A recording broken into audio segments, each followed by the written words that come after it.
Matt Hayes, the Airbnbs here. You're on Real Estate and Whiskey with our guest today, Ryan Mayaa. Met this cool cat back in the Uncle G days when he was working for Mr. Grant Cardone himself and Yep. trying to pitch me on coming into Cardone Capital. And for that reason, I have my Uncle G Cardone Capital hat on that you gave me.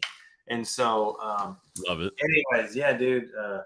So thanks for being on the show today, man. Thanks for being here. For sure. Thank you for How having are, me, man. Cool. how are things rolling for you today, bro? Good, man. So what I'm up to now, I worked for Grant for 2 years and I left because I had started my own business while I was there. Nothing to do with real estate. It was something completely different. It was just something I had going on before. It was a fishing products company. And that's what I do now. So it's Beyond Braid is the name of the brand, and we sell fishing lines. So literally that little thing right there is what I sell, and along with some other products. But that allowed me to kind of step away from working from Grant and become my own boss and follow the entrepreneur dream and your own boss and all that kind of good stuff. But it's been good, man. It's been good. Lot of learning a lot.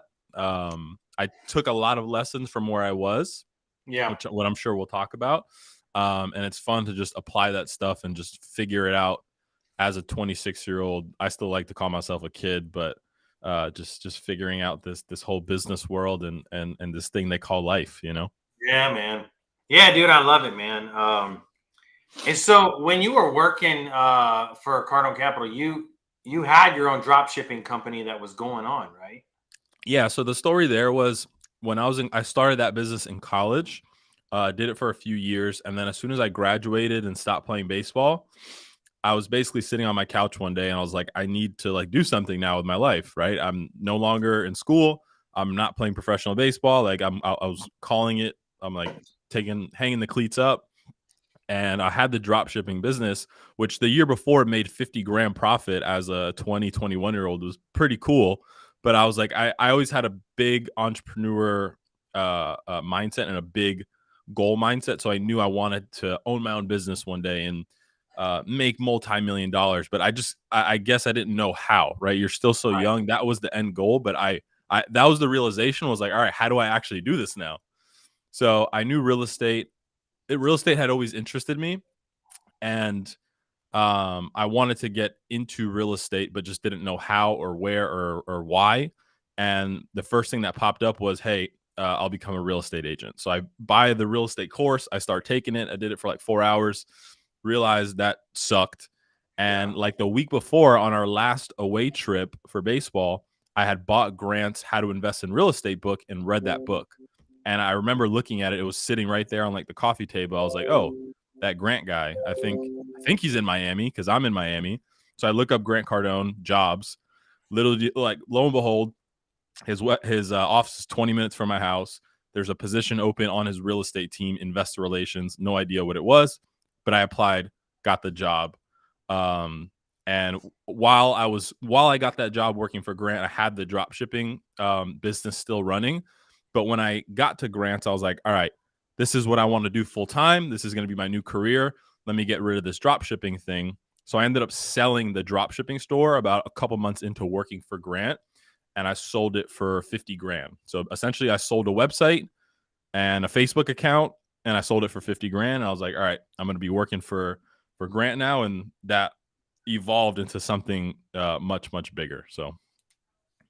Awesome. So, you were completely out of the drop shipping company, all in. I'm going to learn from this mad scientist and figure out how to play this real estate game. And you were in it at kind of a high level because you're talking to multi 7-8 figure people trying to get their money to invest in Cardone Capital. Yeah. Tell me a little bit about the job, like the dirty little details that nobody wants to know. Like how was it working for him? Did you ever get to see him? Was it as grueling as they say it is? Yes, and yes, right? So when I got there, I think Cardinal Capital was still relatively newer. We were on Fund 3, and now I think they're on like Fund 24. So I was there pretty early. So the company was smaller, so we got to work with Grant more than I think the other companies.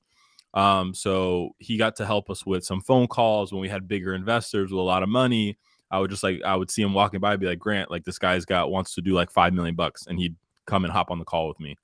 But yeah, I mean, it's when I first got there, I literally had no idea what the job was. Like I literally sold myself in the interview as like a responsible kid, a good person, works well on a team, hard worker. And I think that's why they hired me. And looking back now, that's how they actually hire most of the people in their entire company, just young, hungry, trainable people, because they have all the training softwares and systems to get people up to speed. So they're just looking for the right kind of person that they can kind of mold into their perfect employee, perfect salesperson. And I think I took very well to that, right? Because I went in there with no experience, but wanting to learn. And within 6 months, I think I became the top fundraiser, because it was fun. It's like it was a version of sales. We weren't making commission off raising money just because we weren't allowed to. I think there's some regulations there, but it's just like it's like sales is like sports, business is like sports, right? However many calls I make, whatever time and effort I spend into learning learning the lingo and learning the sales strategies, the better I'm going to get, the more money I raise. And that's kind of what happened.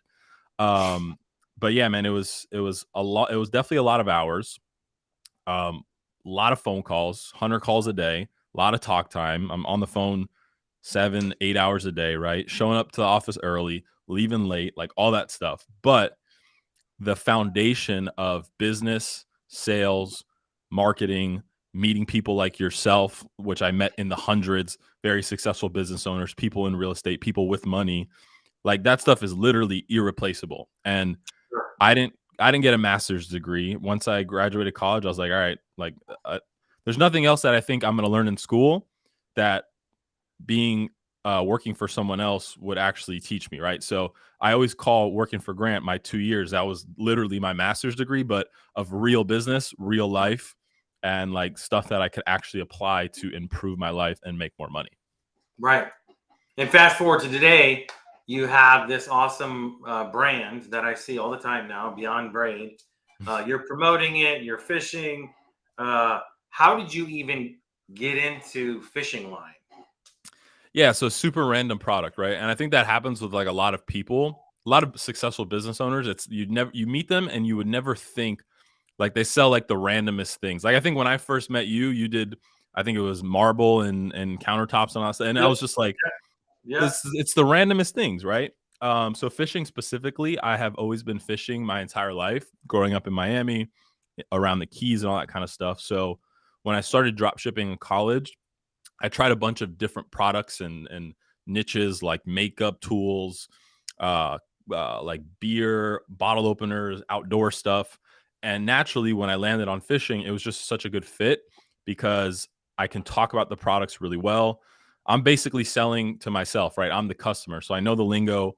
I know the ad copy. I know how to make videos. I have access to fishing rods and water and boats where I can actually make these videos. And when I had sold the business, right, the person I sold it to is an older guy, just didn't really know how to run a drop shipping store. So I negotiated a deal where I was like, hey, man, I'll take half of the owner. I'll take 51% ownership back in the business. I'll run it. I'll get it profitable again. And then we'll just sell it again to someone else. That way you at least recover some of your funds, because he was pretty much out 50 grand because he took a store that was profitable, made it not profitable. So whatever. And then from that moment, I got the business back, started chipping away, got it profitable again. And the person I sold it to, my business partner now, he is a COO of a publicly traded media company. So this dude's been in business. He's 62 years old. He's been in business a long time. Naturally, he was like, Ryan, how do we grow this business and make it bigger? You clearly have really good skills. I guess I didn't have the bigger mindset back then. Mm-hmm. And that's how we decided, hey, man, we got to stop drop shipping. We got to buy inventory, build a brand. And from there, the rest is history. So we started Beyond Braid. The process of it, from like inception of like that conversation to actually having product in our hand, was probably, I think, like 5 months. because we have to do the designs, this and that. It's braided fishing line takes a while to manufacture. It's like 30 to 60 day manufacturing times and 30 to 45-day shipping times. And this was all right in the middle of COVID. So the factory got shut down. Oh, wow. Yeah, it was a whole mess in the beginning, but the business officially launched April 1st, 2020, which was the first day I had the product in my hand and I was able to click go live on the Facebook ads.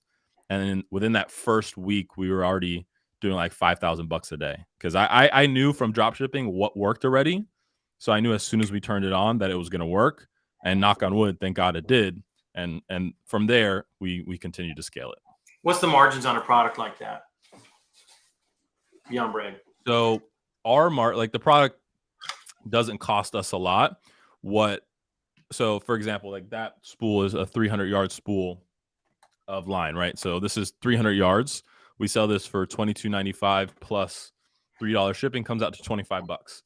Our cost is very minimal. We have huge margins, but where that is made up is Marketing. shipping costs, marketing, Facebook ads, whatever, right? All that stuff. So in the end, we're in e-commerce in general, if you can net bottom line make anywhere from 15 to 25%, you're doing pretty well.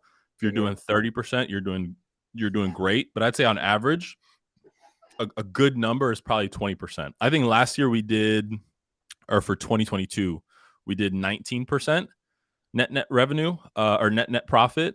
I haven't gotten my numbers back for 2023 yet, but yeah, we're somewhere in between that 15 to 25% range. How are the sales doing?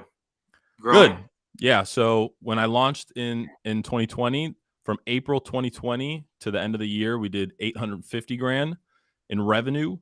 2021, we did 2.1 million. 2022, we did 3.2 million. So this year, we're trying to push to get to 5-6 million. So, damn, that's awesome. Pushing, man. Good move. Moving over, being an entrepreneur yourself. Yeah, I mean, look, you have to do it eventually, right? I couldn't grow this business to where I wanted to working for someone else. It's not realistic. I think you get to a point where you can replace your income, but then it's like, all right, if you actually want to scale and grow and take this thing to 10 million bucks, right? When I left, I think year to date, I left in July of 2021. Year to date, we were at like $1 million in sales. So I'm still working there. I have this business that did $1 million in revenue, and I'm like, all right, I think it's time just to put on the big boy pants and just take a risk. It's a huge opportunity working for Grant, but again, I didn't see myself doing that forever. I still wanted to follow my goal and dream of being my own boss, having my own business. So eventually, you got to take the leap of faith, which some people never do, which is sad. But you have to take some risk if you want the big reward. 100%, man, and they don't always work out. Yeah, I failed at a couple of businesses. Last year was a pretty difficult year for me, but the trajectory path for this year is pretty amazing. But you hit the nail right on the head that you have to, at some point in your life, take the leap of faith. And it really sucks when I see people that are 65 years old that are coming to me for financial advice. How do I get started in real estate investing? And I'm like, shit, man, the clock is against you. Like, you're 65. Like, what's the plan? And we're here, we're put on this earth, and we've got a limited number of years that we're able to do shit. And so the advice that I give people is so much different in their 20s, 30s, 40s, 50s, and 60s, and it's all geared around them. And that one is a real struggle for me because I'm not in that position. I am 40. I have 30 more years to get after it. But now in my 40s, it's honing in and it's focusing on what works. Yeah. In your 20s, you're trying to figure out what makes sense, and in your 30s, it's like, okay, let's go make some money. But I love what you've done, man. I mean, you basically built a business, built a product, and you got your first Airbnb now, right? Yep. Down in the Florida Keys. That's good. That's cash flowing pretty well. How's it doing for you? Yeah. So, I mean, dude, I'll be completely honest. It was a complete mess putting it together, But just like anything else that you're going to do for the first time, there's going to be hiccups. So like I'm never afraid to mess up. Like, yes, does it suck? Yes, but like it's to me, it's just all part of the game. Like you're gonna mess up. You just gotta learn. And the next time around, the next Airbnb we do will be better. There was a lot of moving parts. I did it with a partner. Actually, my friend Gabe, multifamily on Instagram. I worked with him at Grants as well. So in order to qualify for the loan, right, I needed 2 years of income, which I didn't have, 2 years of W-2s because I just left my job, right? Yeah. So Gabe, we were going to use Gabe's W-2s because he was still working for Grant, had 2 years of W-2s. And we were lining everything up, had a loan. We purchased property for 525. The loan was going to be 420 grand, I think at like 4% or 4.5% interest. Nice. That's And shit right there, man. dude, I think Jay Powell at 2 o'clock, right, is when the Fed meets. So I think he just hiked 25 bips. But dude, long story short, Gabe was planning on quitting his job too. Mm. We were under contract. We were literally like 4 weeks away from closing, and he just decides to quit. Lender calls Cardone Capital. Hey, does Gabe work here? Just verifying that he does. He does not work here. So yeah, dude, it was a mess.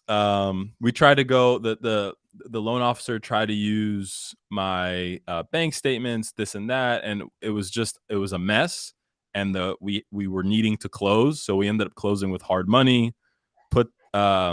We found a pretty good hard money lender here.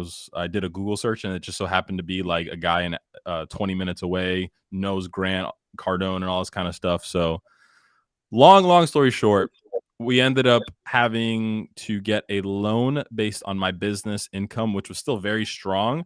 The loan was 8%, but Oh, fuck. it was like, what are you gonna do at that point, right? I mean, Yeah. we're not gonna lose the property and whatever. After all that, the property still cash flows. Could it be cash flowing better because of the whole interest rate situation? Of course, but Sure. it's still doing well. The location is super solid. The Keys is very, very limited down there. Mhm. Marathon, all of the Keys. So the rental restrictions in the Keys, most of the Keys, you can only do 30-day minimums. Oh, So wow. in certain zoning, you can do 7-day minimum, and then like very specific zoning, which rarely comes up, there's no restrictions at all. You could do overnight, one night, What whatever. was yours? Was yours no restrictions at all? Ours is 7-day minimum. So the city of Okay. Marathon is a 7-day minimum, which honestly works out fine Cool. because we tend to see like a higher quality of tenant coming in. People with money, they're going to treat the property well. Less turns, right? Things are very limited down there. So like cleaners are a lot more expensive. Anytime you have a handyman expense, it's like we need to change a sliding door lock, and I just can't get down there. And the guy's charging us $300, and we've called around, and like it is what it is. Like we got to do it. But overall, it's doing well. I think the last 3 or 4 months, it's basically been booked like every day, and this month and next month we have it completely booked out. So Yeah, that's great. I mean, spring break, mhm. summer, those are the killer months. Like Yeah, we had really good occupancy in December, January, and February, and March is kicking ass. And I mean that's awesome, dude, because you know 5 years from now, 8 years from now, you're not going to think back about that fucking interest rate. exactly. Which we know. Look, and we know, dude, property values are going so berserk in the Florida Keys. Like we're like, dude, if we break even for the next 2 years, the property's still probably going to go up by 200 grand. So Yeah, it is what yeah. it is. There's Are you both guys sides. managing? Are you managing them directly yourselves? Yeah. So Gabe's wife does a lot of the communication, and then all the other stuff we just kind of handle. It's honestly super minimalistic. I'd say the most intensive part is just the communication with the guests, and Gabe's wife handles that perfectly fine. So Nice, nice. Yeah, dude, my wife does an amazing job managing all of our properties. I don't even yeah. know sometimes how she does it. I mean, we How got many how many Airbnbs you guys got now? so we're at 33, but we're selling a block of them. So we've got a buyer that is very interested in that kind of cash flow, and we're getting like 15 to 20% above appraised value Wow. on the property because we're selling a business. We're not necessarily, we are selling the assets, which is just another line item on the Yeah. business, but we're selling the business. And so You and get we a knew premium this, for that. yeah, we knew this was kind of coming. So we're going to push off some of the stuff, some of the smaller stuff that's okay for somebody else to manage. And we might actually manage it for the next couple of years, depending on how it all goes down. But we're really close because I'm looking at trying to do bigger projects. Yeah. Um, we've kind of got some cool shit on the horizon here Cool. that I don't want to divulge too much right now. Keeping some of it. I would tell you if we weren't live, but No, I get it. but yeah, man, you know the drill. And so now, dude, like you're into the influencer status now too. Like that's the whole game. Yeah. Like I took lessons from you like 18 months ago on how to put together short form content, and Cool. it's that's a learning game because every time you fucking figure it out, some other 21-year-old on TikTok's got this new fucking hit going. Yeah, dude, the whole content thing is always evolving, but I think as a business owner and just business person in general, I think it's one of the best things you could do for yourself is create a personal brand, because in whatever you're doing, if you get more eyeballs on yourself, whatever you're involved in is naturally going to get more eyeballs, naturally going to get more business. This is like working for Grant made this so clear for me, just seeing how he was able to reach so many people and how that through social media and being an influencer and how that all just flows back to all of his businesses tenfold. I saw that and I was like, I need to make that decision and do it. Like, do I love being on camera and making videos and going out of my way to do this stuff? No, to be honest, I don't. I'm a natural introvert, but I know for the longevity of my business career, it's going to be so important to have that personal brand. And when anyone comes to me with any kind of business, they're like, hey, like I literally just had a call with my buddy yesterday who started a fund for raising money to buy Amazon businesses.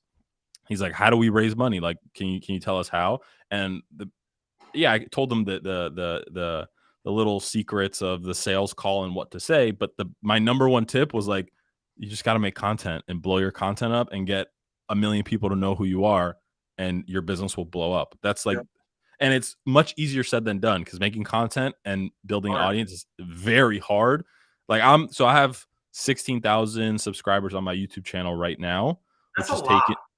it's taken me, I think, 2 or 3 years. And then I have a cooking channel where I have 24,000 subscribers, which I don't even I try. saw that when you told me. I'm like, Dude, I don't even what try do you making do, man? videos there. And I have a few videos that had just ranked in search that get videos every day and naturally gain subscribers. But the personal brand is what I'm trying to build. And I'm literally going through a lull right now where I'm like I'm in a rut. Like the last few videos I've done just are not great. I have no motivation to get in front of the camera and make videos because I'm like, they're just gonna fucking flop anyways. Like, why put the effort? And then yesterday I was just writing down some goals and stuff, and I just reminded myself, like, hey, you're doing this for a bigger picture, blah blah blah. So there's this guy on YouTube that does YouTube strategy, and he offers coaching, and I think it's like $1,000 for 1 hour. And I said, fuck it. Like maybe he'll spark something or see a different angle that I'm not seeing. Just do it. Like, what's the worst that can happen? So we'll see how that goes. But I'm willing to invest in my personal brand because I know for myself and my business in the future, it's going to be the best thing I can do. You know, and it's funny you mentioned when you were talking to entrepreneurs about getting out there and doing your personal brand, because when I talk to people now and they're not on social media, I'm like, how does even anybody know that you exist? Yeah, dude. I have living proof. When we started that granite company, I think it's been 4 years now, maybe 5. I can't remember exactly, but I noticed that nobody was on social media talking about granite. Nobody, none of these companies, all the competition here locally, nobody was on social media.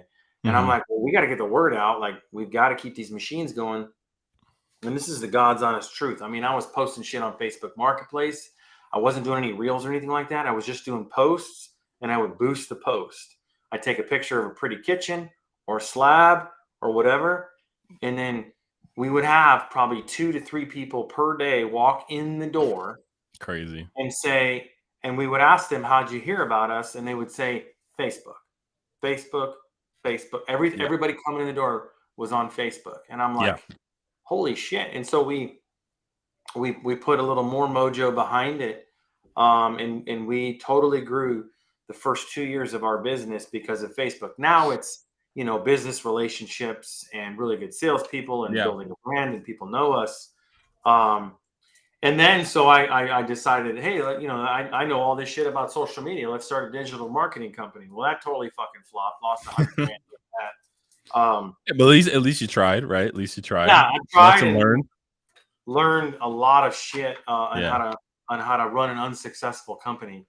Um, and I think the biggest thing, man, is that getting laser focused on one thing. And Jessie Lee talks about this. I love listening to her shit. Boss Lee, I don't know if you follow her on Mhm, social media. mhm. She's like I've heard. the world's best marketer. Yeah, Uh, I've heard of her. so, and she's like, everyone talks about 7 streams of income, 9 streams of income, 21 streams of income, and it's like, well, as entrepreneurs, we always chasing that new shiny ball Yeah. object or whatever, signing up for the new course or Yeah, yeah. this, Mhm. this product or this business or whatever. And she makes it crystal clear, like you need to spend a year getting the one right. Yeah. Build Totally. your systems, automation, processes. Then you go do another one. You don't try to do 7 at one fucking time. Yeah. Yeah. That's And like that's like Alex Hormozy. Alex Hormozy says the same thing too. Like he built his one company that he exited for whatever 60 million bucks, and that's all he did for like 6 7 years was that one thing. And I'm guilty of that too. I tend to get distracted and try different things, yeah, but in the back of my mind it always usually comes back to this thing, the fishing brand, because that's what I do best and that's what's making the most money right now. So it's like I get pissed. I'm like, why even look at other stuff? Like this is what's making you money, dude. Stick to it, grow it to I 30 know. million bucks and sell it for 20 million bucks.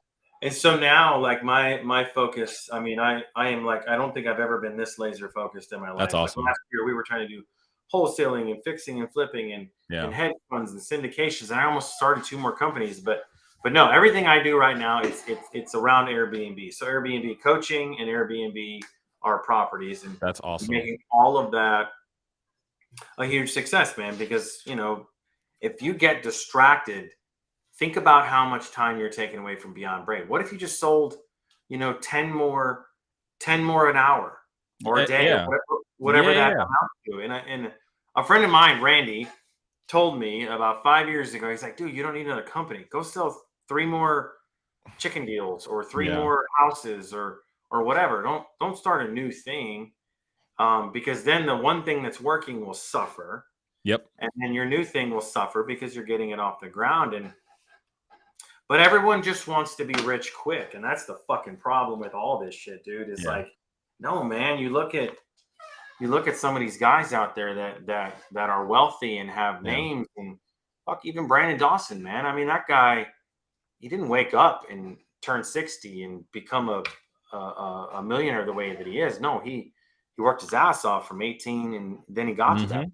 Now he's seeing explosive growth, but that's all we see is the explosive growth. It's been compounded over the years that people don't see. And dude, you saying that you have finally focused and are all in on this one thing. Like I'm jealous of you because I will admit that I'm still looking at other things. Like I've dabbled in trying to teach e-commerce and then trying to do this and should I start a course and I've done it and I've sold it and it's just distracted me from the main thing. And I always come back to this. And I'm saying all this while I literally just started another brand. But Oh this is fuck, this is go. some but this is something that I'm actually excited about because it's going to be very similar to what I'm doing. Got it. It's a pickleball brand. But the business model is going to be the same. It's Facebook ads, it's Amazon, it's selling products. So it's exactly what I already know how to do, just a different product. So it's not like like when I tried selling a course on how to do e-commerce, it was like a completely different thing because you got to set up Yeah. funnels and automation and connect everything and back end.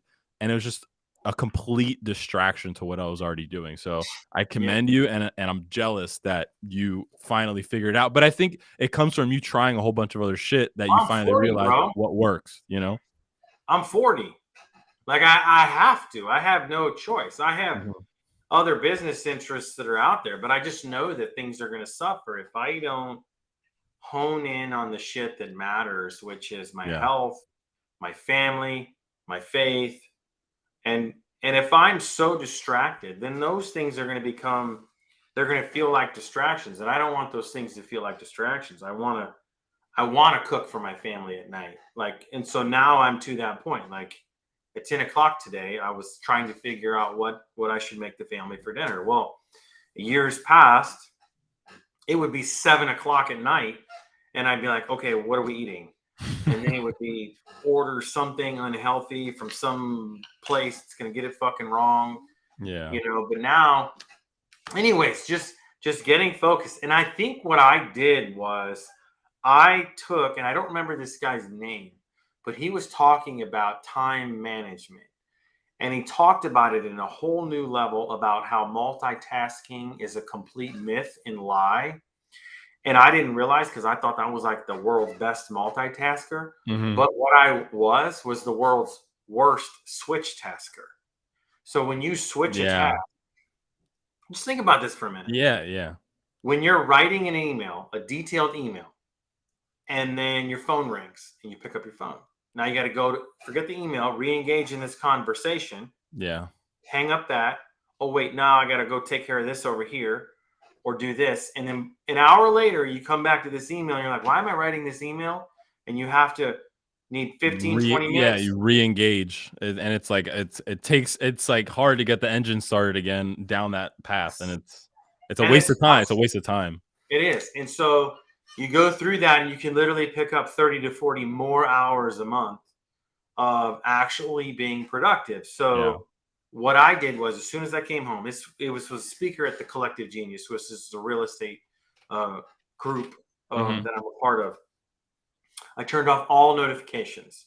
So the only notifications that I get to my phone anymore are text messages and cell phone calls. Not subconsciously, I did the same thing with like Instagram and whatever other social media notifications I had, just because I was tired of social media. But I've had so much more peace, so many less distractions. Like if I'm, let's say, typing an email, like my phone barely ever rings now, which is a really, really good thing, because I love that. That shit used to literally throw, like I'll be sitting here and let's say I'll like upload something to my computer and it takes 20 seconds for it to upload.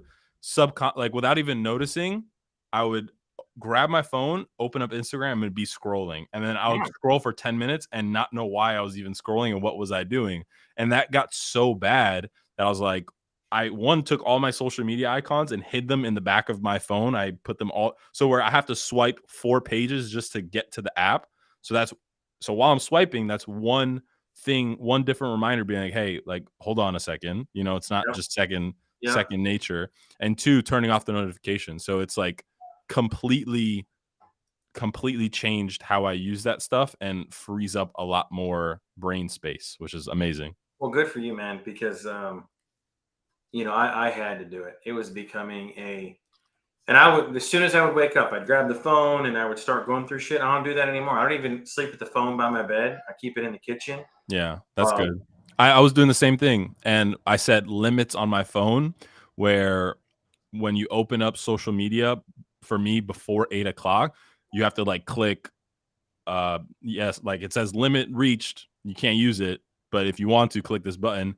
So before I get out of bed, I'm not allowed to open social media. That's something I tell myself, and it's one, made me get out of bed quicker. It used to take me like 30, 45, an hour to get out of bed because I was just there scrolling. It should just, and it's like mindless. Like you're literally not learning anything. Yeah, you might come across an article or something cool, but like you're gonna forget it 10 minutes later. Most of the time, it's all bullshit. It's me telling you how to fucking run your Airbnb, or you telling me how to sell fucking e-commerce. Yeah, dude. Yeah. I'm telling you, most of it is just 100% distraction. Yeah. But we have to be on there. And so now I dedicate 5 minutes a day. I go in, I check my DMs, anything there? No. I'll go check Instagram. I do all that. And then I'm off. I don't even Yeah. fucking scroll anymore. And I've just become so much more productive by doing that. Yeah. And I commend you for figuring that shit out early, man. It turned into a drug, man. Like it gets to the point where like if it's taking away from your business and your life, like you got to do something about it. And it's hard because it's so like mentally stimulating, but It like is. you just fucking cut it out. Like, and you'll see how much more productive and how much more like clarity and idea generating time you'll have rather than sinking your attention into just mind numbing shit. 100%, dude. Well, hey, dude, this has been fun, man. I appreciate you jumping on here and chatting. For sure, Catching man. up. Always good to catch up. Let me know when you're in Miami and we can hook up. So I need to do that. Need to do something that brings me down there. A friend of mine's got his satellite office for real estate down there. It's been meaning to catch up and shit. And cool. I will definitely hit you up, dude. We'll have to go fishing, man. Yeah, I do. I just got a boat. No shit. Yeah. Yeah, I don't know. I'm excited, but not excited because it's expensive, but not. It's just this whole. What'd you get? It's a little 22-foot center console, a sailfish. It's a nice, super clean boat. Something we could take offshore, and I did it under the company because Fucking right off, man. because I make commercials. It's marketing. We got to go do R&D and all that kind of shit. So 100%. I made it work. I made it work. Fuck yeah. We got last year we bought a Robalo, just a 30-foot center console boat too. Yeah, dude, a 30-foot Robalo is a fucking badass boat. Yeah, man. We just love to putt around in it. I don't even do any fishing. If I want to go fishing, I usually call Bill. Because he's got all the tackle, all the shit. He knows where they're biting. Dude, that's what I've been fishing my whole life with captains and buddies, and usually it's their response. Like I know once we're in the spot and you put your line in the water, okay, I can take it from there. But now it's a whole different game. You got to fucking have all the stuff. You need to know where to find bait. You need to know the spots. You need to know the currents, the tide. And it's like this whole other game that I'm learning. It so easy, and I say I got a boat down there all the time. Hey, yeah, we'll go fishing. I'm like, no, dude, we'll go beaching, bro. I will throw the anchor out, and I can show you how to sit in the friggin' sand. Yeah, man. If you want to go fishing, we're gonna call Bill. Yeah, that's all I've done in it so far. I have yet to go fishing. So, awesome, Ryan, man. Thanks for the time, dude. I appreciate it. Hit me up if you ever need anything in my space, dude.